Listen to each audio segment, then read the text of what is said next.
Trayvon Digi. The best way to adopt a new habit or cut off a bad habit is to change your identity. It's actually the only way to change your habits is to change your identity. You have to first change your identity if you want to change any of your habits. Um, your brain hates repetition and effort. So, we're 12 days into this new year. A lot of people wait until January 1st to try to change their habits as if, it makes it any fucking easier, the date, you know, um, and it just doesn't work like that if you don't change your identity. Um, so I'll give you an example. If you are, let's just say, a smoker, this is the easiest example to use because this is the habit that you see. Nobody wants to smoke cigarettes. So this is, perfect example to use.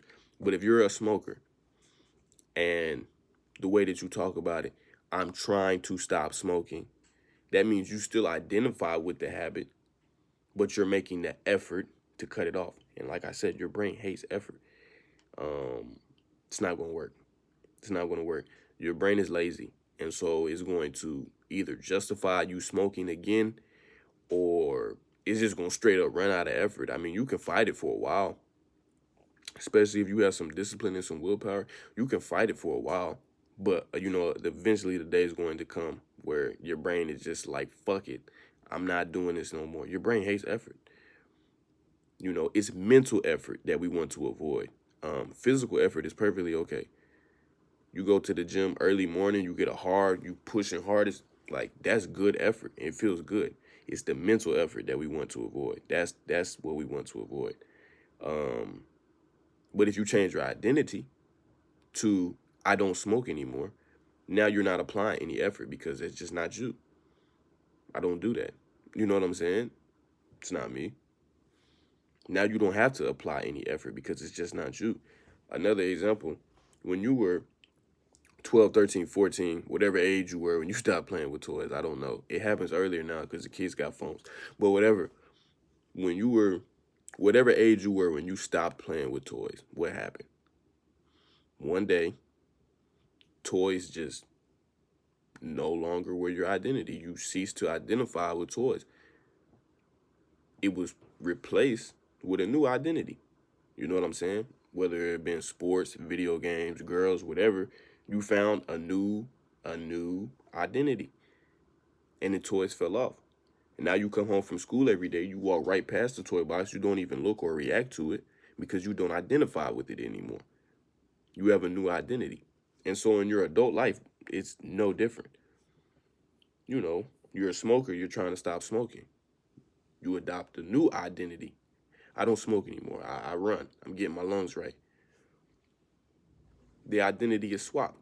Now you're on your run. You run right past the smoke shop you used to be at every other day, and you don't even look or react to it because it's not your identity anymore. So again, the easiest way to adopt a new habit or cut off an old habit is to change your identity. I just don't identify with it anymore. And it's simple, but it's not easy. I say that line a lot, and I don't think a lot of people understand what I mean when I say it's simple, but not easy. How you make $1 million? Buy a car, sell it for more than what you paid for, use that money, buy another car that's more expensive, sell that for even more than what you paid for. Repeat that process till you make $1 million. It's simple, but it's not easy. You know what I'm saying? Because if it was that easy, everybody would have $1 million. Change your identity. It's simple, but it's not easy. Just replace it. Whatever habit that you're trying to change or get rid of or adopt, you have to make it your identity. Until you make it your identity, it's not going to stick. You know, if you're trying to get healthier,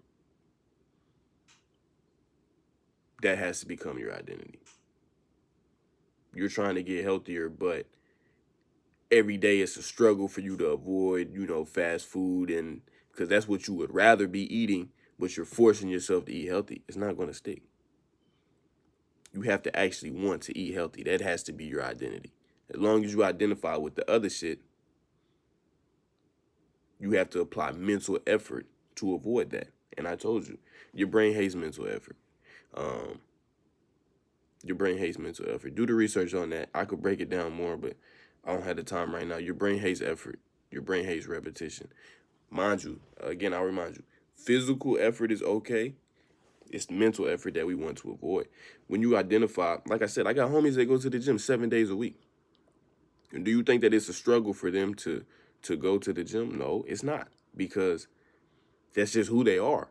So there's no effort involved. That's why they say, get a job that you actually love. It's not going to feel like you're working. And you can do it more effectively. You know what I'm saying? But when you have to apply mental effort, that's when things are no good. So change your identity. Whatever habit you're trying to adopt or change or get rid of, change your identity. That's the only way. Quick hitter today. Trayvon. Digi. Till next time.